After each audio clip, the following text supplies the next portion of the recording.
so bengicela kanjalo. Engicela ukusho kuqala, bengicela ukuzobonga. Kuke kwaba khona into fundraising ibiyenziwa, so ngifuna ukuzobonga wonke umuntu mhlambe othathe wenza izinto ngendlela yakhe yokuba nothando lokuthi angasupporta like supportwa khona noma like thiwa enze into ekuthiwa iyenziwa. So bafethu bakithi, engifuna ukucacisa bafethu ukuthi yonke lento le ukuthi kube khona mhlambe imali ehlanganiswayo, akekho umuntu oke wangena ku-inbox yomuntu wayicela wathi mina sibanibani ngisacela ungicelela abantu bangihlanganisela imali ukuthi angikaze ngize ngingene ku-inbox yomuntu, angikaze ngize ngenze live and angikaze ngize ngenze content ngoba ngithi mhlambe ngithagetile abantu ukuthi bahambe bangifakele imali. Ngaqala i-content nginganakho ukuthi kunento engibhekile kubantu, kwahamba kwase kuba khona into ekanjalo ke. So mangathiwa ngichaza istory ngoba kunento esiyenzeka manje la, ngihambe ngathola sekungazuthi khona amavidiyo angigiyelayo, kwaphinda kwaze uphuma nepost ukuthi mina ngihambe nemali ama-influencers ngingawakhokhelanga. Okay, so gcina ngakho-ke lokho ngifuna ukuqala ekutheni ukuthi kuye kwaba nento la yokuthi angihlanganiselwe imali. And leyo nto yafika kanjani na? Okokuqala ngafike ngafonelwa uMgibe. Mangifonela uMgibe, wangifonela wangibuza impilo, hayi ngaphiya ngamtshela hayi ngiyaphila bhuti omdala, wase esho ukuthi hayi kunomuntu engimaziyo lana ucabanga ukwenzela into ekanje, ucabanga ukuthi kube uyena mhlambe oveza uvu lokuthi uhlanganiselwe imali. Manje ngoba ngikufonela mina, badecide ukuthi oyedwa wabo angifonele noma ukhona ukuxhumana nami angifonele acele imvume yami. So wathi mayicela imvume yami, basho bathi bayicela ngoba kuzobe kusetshenziswa igama lami, so kufanele kube ukuthi ngiyazi ngaleyo nto leyo ezokwenziwa. Okay, ngavuma-ke yaqala yenziwa lento lena. Wayeshilo ukuthi uthunywe uSiya, wakubeka kwacaca ukuthi uthunywe uSiya, ukuthi uSiya ucela ukwenza into ekanje ezoba inegama lami phakathi. Kwadlula-ke lapho waqala uSiya wayenza leyo nto leyo, wakhipha okusho ukuthi uSiya wase ethumela uBootmax ukuthi akangibize ku-inbox bese eyangichazela kahle ukuthi bacabanga ukwenza into ekanje. Kwenzeka lokho, wakhipha futhi uMax amavidiyo washo ukuthi iy'nsizwa ziyangidinga ngala kunento ey'dinga ukungenzela yona. Saqala kanjalo-ke ukuxhumana noMax. Yenziwa-ke lento leyo yokuhlanganisa imali. Kwake kwaba khona ngizothini, kwake kwaba khona mhlawumbe ukuphazamiseka ukuthi bangazi ukuthi iyiphi i-account ekufanele bayisebenzise, kodwa kwagcina kuphunywa nento yokuthi i-account abangayisebenzisa iyona le yami ngoba wonke umuntu wayekubeka ngokusobala ukuthi akafuni kuthiwe mhlambe uzenzela yena. Yaphuma i-account yami, aphuma amavidiyo nangampela futhi abantu baqala bafake imali. Ngiphuzu lokuthi bathi bona baseka lento ebengiyenza ngaleso sikhathi leso. Yangena-ke imali kwi-account yami, hayi kweyomunye umuntu. Saqala lapho-ke saxhumana noSiya. Ngakuthi mhlambe amanye ama-proof of payment bengiwathola ngaye uSiya. Angitshela ukuthi hayi kunomuntu othi usende imali, ngicela uyi-check ukuthi khona yini, ngimphendula. Hlala ngibuze futhi ukuthi okay ingakanani imali, ngimtshele ngithi kwesikhathi bengimsendela ngisho i-screenshot ngithi hayi nayo imali ekhona njengamanje, buye ngazi ukuthi bayaphusha, nayo imali ekhona njengamanje, buye ngazi ukuthi imali iyangena. Bese kuba khona futhi yahamba lento, okusho ukuthi uMiyeza ubehlala ekuveza ukuthi kufanele sijabule sonke. Kancane nje masikhuluma ubekuveza lokho ukuthi hayi imali iyangena, kufanele sijabule sonke ekugcineni. Hawu, okay. Nami phela ngithule phela-ke ngoba mhlambe ngiyacabanga ukuthi nanoma ubani uyazi ukuthi ungiyabonga njengamanje awusasebenzi kakhulu. Umuntu uma ekhuluma ngokujabula obvious ukhuluma ngemali lowo muntu loyo. Hawu, hayi okay. Iqhubeke lento. Bese kufika la khona ekutheni iye ngasekuvuthweni-ke manje. Yayisiya ngasekuvuthweni-ke manje ukuthi ngathi sefana icace le ndaba yemali ukuthi kunemali mhlambe ekufanele ngihambe ngiyikhiphe. Kodwa ebiza ngaleli gama le-appreciation ukuthi ngiya-appreciate ukuthi ukwazile ukungisiza ukuthi abantu bakhone ukungipha imali ngokukuthanda kwabo egameni lami nasegameni lento ebengiyenza ngaleso sikhathi. Ingene imali kuthi ngelinye ilanga nje ngisey'ndaweni zami nami afone uSiya, angisazi noma wa-WhatsApp noma wafona yini. Okay, angifonele uSiya ethi Mamzimela ngisacela ungiphushela u-2001 na u-2000 ukuthi wathi kunemeya wathi kunemeya angisazi yakubuhluhluwe owe kodwa nje ngathi wathi ihluhluwe ekufanele uyohlangana nayo. Ngingakhuluma lutho ngimbuza ukuthi ufakelwa kiphi imali ufakelwa kiphi inamba imali anginikeze inamba afakelwa kuyona imali ngimphushele lo 2000 wathi yena uzobuya lo 2000 lo engufakayo. Hayi ngufake nami ngingabe nankinga phela kuyalungiswa ngithi hayi kulungiswa into zami. Wathi kumina eyokubhuka i-accommodation ukuthi akwazi ukufihla ikhanda abe busy kahle nezinto zami. Uqala nje umsuka walento 2000. Okay kulungile-ke wawenza ku-live watshela abantu ukuthi u-2000 kwakuwa petrol. Ngangaba nankinga futhi ukuthi okay kumina ubethe wokulala but kubantu uthoka petrol. Ngangaba nankinga futhi nalokho ukuthi hayi mhlambe kwashelela ulimo. Ngawusenda 2000 ngusenda ngephuzu lokuthi uthene uthe uyolanda enye imali vele. Athi hayi Mamzimela vele 2000 uyolanda enye imali siyolungisa zona indaba zakho ngathi kunento afuna angazi ukuyenza kodwa ngaphansi kwegama lakho.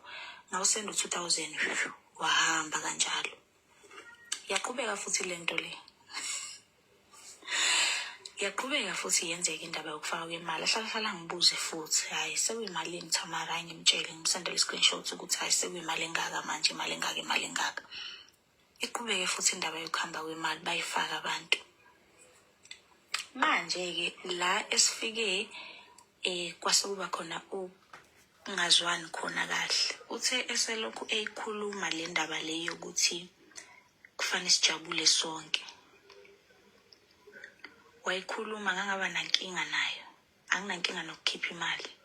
La esifike sangazwana khona ukuthi uhambe kuthe mase kuzophela lento lena wase eqala eveza ukuthi kunabantu abangaphansi kwakhe okufanele bathole imali.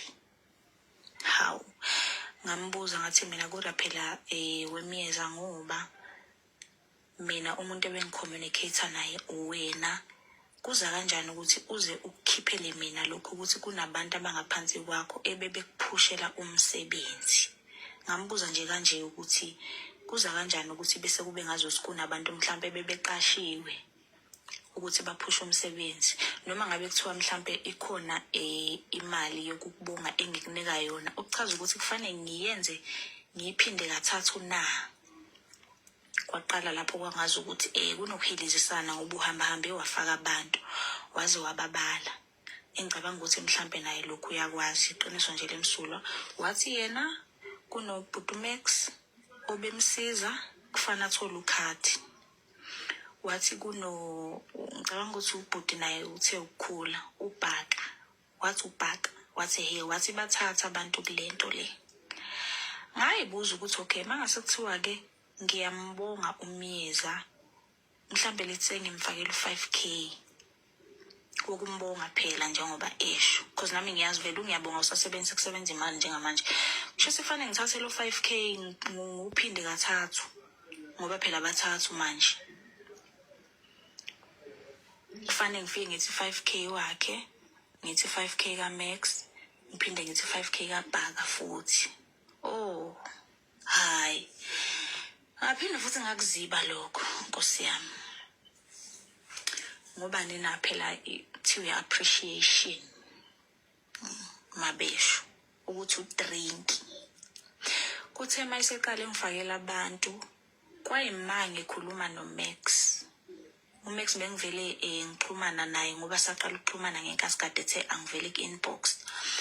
Ngaxhumana noMax ngamtshela ngathi but Max kunento engayizwa kahle engitshelwa uSiya.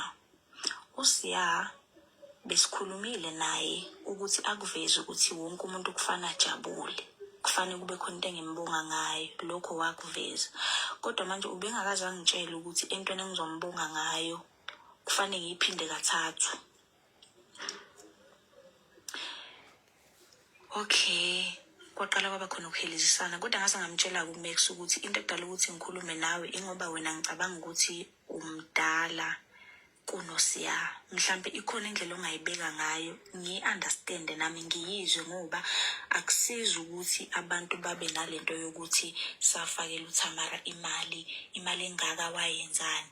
Kube kukhona imali engafikanga kumina noma engaphelelanga kumina. Ngaze nje ngasho kanjalo. Ngaze ngasuggest ukuthi mina kulungile anginankinga nokhathi kodwa ngicabanga ukuthi kufanele senze ulive.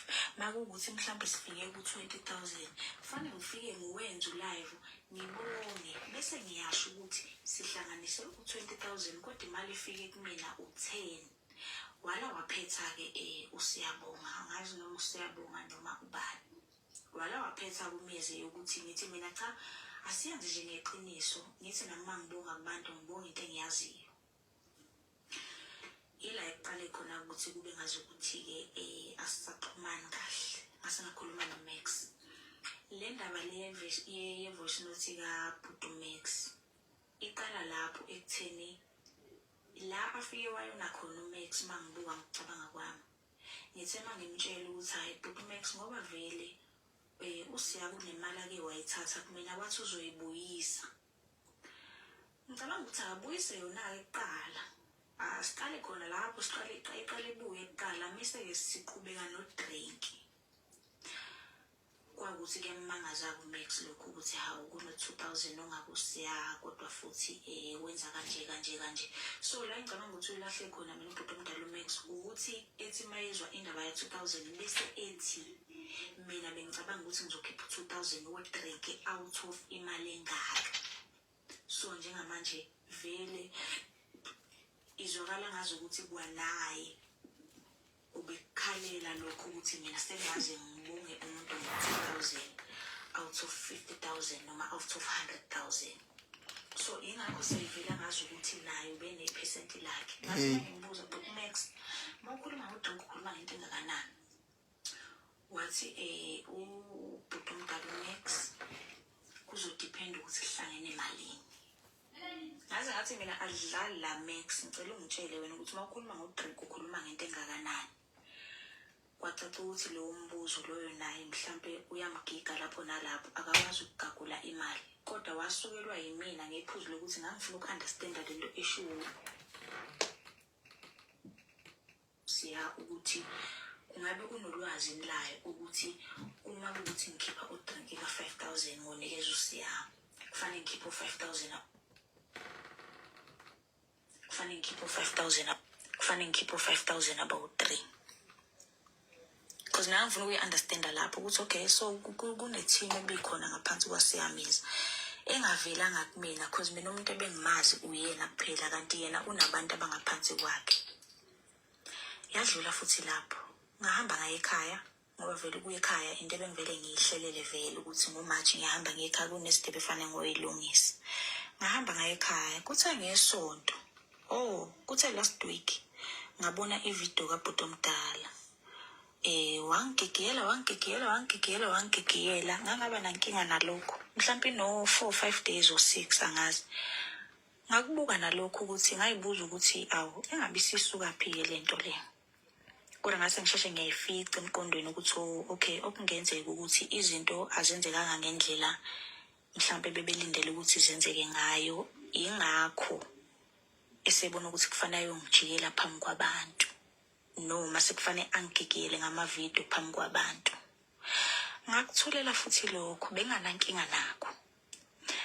Izolo, angazi noma izolo noma namhlanje, uSiya uyahamba uya kubangani bakhe uyobabhalisa into engekho. Kunepost eke yaphuma lapha Maputo page noma anginaka ngisho uyinaka kodwa uSiya ejuleni kwenhliziyo yakhe uyazi ukuthi uyena owenze lento. La khona abhale khona ukuthi uTamara ngazi ubalekile engawakhokheli lama-influencer. Umbuzo wami uthi-ke ngibaleka mhlampe ngibaleka nemali kabani uma sekuphuma into ethi ubalekile, ngibaleka nemali kabani na? Le mali abantu abayikhiphile bebeyazi yini ukuthi iyakusiyameza? Lezo zinto lezo bengiyibuza ngingedwa ngoba ezinye izinto mawukuthi ibhekene nami kwesinye isikhathi angikwazi ukukhuluma nomunye umuntu ngisuke ngifuna nje ukuyibuza ngiyiphendule ngaleyo nto leyo. Hawu, sekukhona ipost, obviously ipost le ibhalwe uSiya. Ngoba phela yikho umuntu obetshela ukuthi uzoba neshiye ngaphandle kaSiya. Bangangena oMax, bangena abanye abantu, kodwa umuntu oweza kumina uSiya. Umuntu kuyena ebekubuke ngazi ukuthi uphethe lento le uSiya. Nize nibone nami njengamanje sengihluthulelwa inhliziyo ukuthi labantu laba uBut Max noSiya bahlulwa yini ukuthi bakhulume nami ukuthi Ayanda asenze kanje. Why bafuna ukuyibukanisa nabantu bathathe lento bayise ku-TikTok?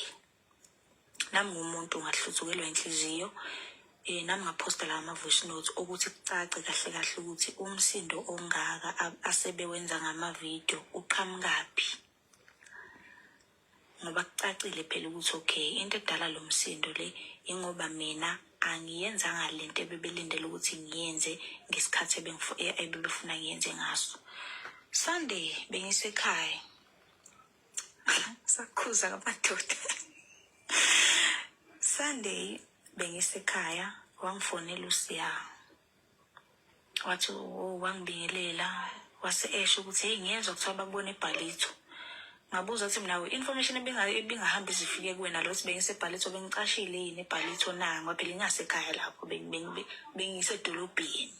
Ngoba bengiseBhalitho not like bengicashile noma kufanele ngihambe la ngifuna ukuhamba khona. Ngase ke ngimngena kuqala ngale nkulumo yemali ngamtshela ngathi kodwa njalo angikhohliwe ukuthi kuno drink wakho sanga kumina. Ngizokulungisela ngoba ngisekhaya angifuni ukwenza izinto ngixhamazela mase ngicina ngibhayiziseka lapho nalapho. Ngathi mangikhuluma le nto sengikhuluma into mhlambe sengiyilate ukuthi ngimchazele ukuthi no awungilinde ngiqede lokho ebengikuzele ekhaya mase ngiyabuyela kuwena ngoba phela vela ngithi into engajahekile angithi udrink akuyona into esuka nesikhathi ukuthi cela ungisendele udrink wami kusasa. Hawu ngakulalela nalokho manje ngiyafika hawu ku-TikTok sekunama-video enziwe ngami noma enganalo igama lami but kuyagigiyelwa. Usibanibani uzofotelwa yileli qhasha lakhe luTamara kanjani. Ngayibuza ukuthi ngoba phela uSiya kade ngikhuluma naye Sunday kwenzeka kanjani ukuthi bese kuba khona into esikhona ku-TikTok engabe ukhuluma nami noma engabe ulinda mina ngoba udrink phela awuphoqa ngithi. Ngakhuluma-ke naye Sunday njengoba kuze kufika la ekufike khona-ke njengamanje ukuthi njengamanje sekungazi ukuthi kubangwa imali. Into ebangiwe yile yokuthi uSiya ubese kufuna ukwenza kube yi-must ukuthi kunemali engimkweleta yona kwi-account yami. Ayikho imali kaSiyameza. Manje nephutha mhlambe angazi kodwa kwi-account yami ayikho imali kaSiyameza. Kwi-account yami ayikho imali kaMax.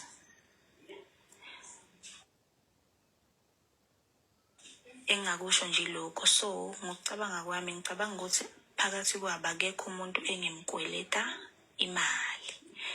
Njengoba futhi engekho engeke ngamcela ngathi mina ngicela ungenzela lento le.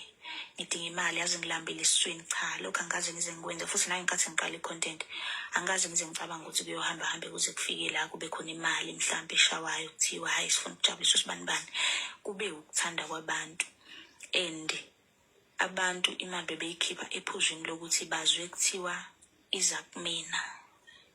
Ngangaba nankinga futhi nalokho Ngawo uSunday, ngiyangixolela mina Nkosi yami nafethu angikwazi ukuhlala nje kuthiwa ngiyakhuluma nje ngiserious. Ngawo uSunday wathi kumina usethathe u-2000 wawunika uMax ngoba umvala umlomo akathandi ukuthi kube nomuntu ozolokhu WhatsAppa emfuna udrink. Mina akaze zangifakela ipressure uMax ngendaba kadrink, akaze ngabe ngiyamsukela.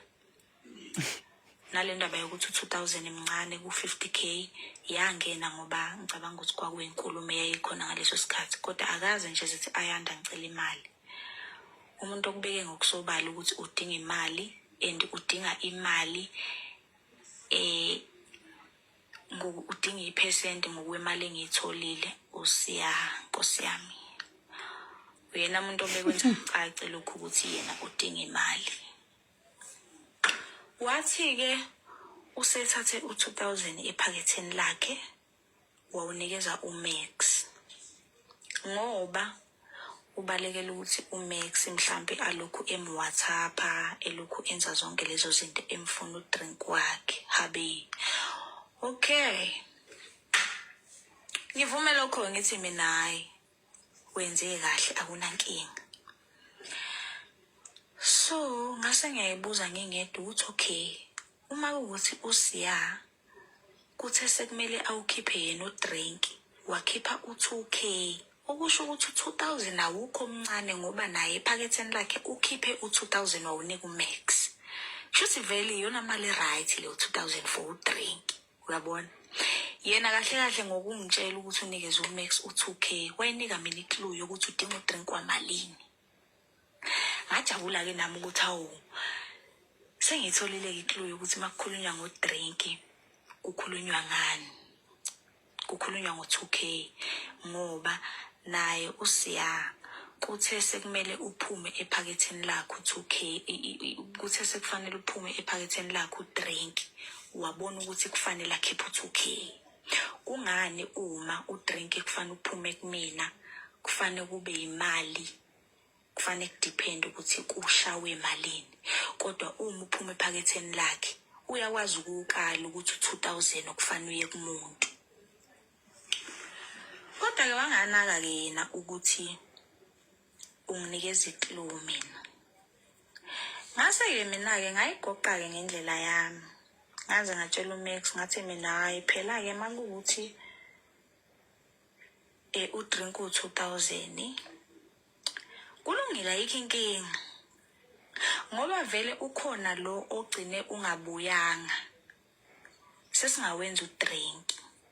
Sithi hayi udrink wakhe ke lo ngoba vele ikhona leya eyaphuma vele esanga kuyena ebekufanele sithi masigoqa lenkulumo le kuze ngabe umuntu omumbi ubuye ke lo wathi isamba lesiyasikhathu sa2k sibuye emeseke sikhuluma ngodrink ngoba mina nginankinga nodrink, kodwa kufanele uvele ubala nawo lo drink loyo ukuze abantu bangabe nalento yokuthi uThamara wadla imali akazange azakhiphe ngisho udrink. Uright udrink, kodwa ngibona ngazi ukuthi usuvele usungakuyena ngoba khona lo wa2000 loya okhona vele kuyena uvele ungakuyena lo wa2000 loyana, uyabona? Ungakuyena vele lokho kufanele sikubeke ubala ukuthi ungakuyena, and after ehambile ayikho ifeedback engayithola ukuthi sihambile saxoxa safika la ngoba bengithi lo 2000 uyolanda enye imali, nansi le mali obuye ulanda. Akubange kusabuya konke lokho kumina. Waphinda wenza ulive wathi 2000 bekuwa petrol. Mina ngoayanda bengazi ukuthi 2000 wendawo yokulala. Angisana nkinga nokuthi ubuyeke sengenzela ukusho ukuthi ngoba uthe yena mayikhipha ulokhuzana, uthe yena mayikhipha u2000, uthe yena mayikhipha udrink wakhipha u2000, okusho ukuthi u2000 imali right for udrink, okusho ukuthi angisamkweleti at all ngoba ukhona vele lo 2000 ongakuyena vele ukhona ungakuyena namanje uhleli vele. So mina akukho la engirong khona ngoba udrink kuthe makufana uphume ephaketheni lakhe. Wabona ukuthi okay, ubhuti omdala uMax ufanele u-2000. Okusho ukuthi nami ephaketheni lami kufanele kuphume u-2000 uhambe uye kuSiya. Okadrink. Sengizosho ukuthi ungakuyena vele kuyimanje sikhuluma vele ukuyena. U-2000 loyo. Okuchaza ukuthi angisakweleta umuntu. Angazi noma iqiniso noma amanga yini ukuthi wanikeza uMax u-2000. Angazi noma iqiniso noma amanga. Kodwa-ke ake sithi mhlampe wamnikeza-ke ubhuti omdala uMax u-2000. Nami sengiyawudedela-ke lo 2000 namhlanje. Ngithi kuSiya udrink wakhe. Ungakuyena vele. Ungakuye sikhuluma nje. So sengizochaza lokho ukuthi hayi ngiyawudedela lo 2000 loya. Awungabusabuya. Usudrink kaSiya. Ngoba vele ukuyena. Awungabusabuya. Ukuye vele ukuyena ungasesayidini lakhe awunankinga. Kodwa akekho umuntu obefisa ukuthi kube nezinto ezikhulunywa. And kubantu mina abangisekile, baningi abantu abangisekile, baningi abantu abenze ama-video. Kodwa akekho noyedwa oke wajikela ku-inbox wami wathi yena udinga imali. Akekho noyedwa. Ubona bonke abantu benibazi ukuthi bakhona kuleyo nto leyo. Akekho noyedwa. Umuntu engisakhulume naye indaba yemali uSiya noMax. So into injalo bengizochaza nje ukuthi hayi bengena uSiya unginikezile iclue yokuthi masikhuluma ngodrink sikhuluma ngento engakanani.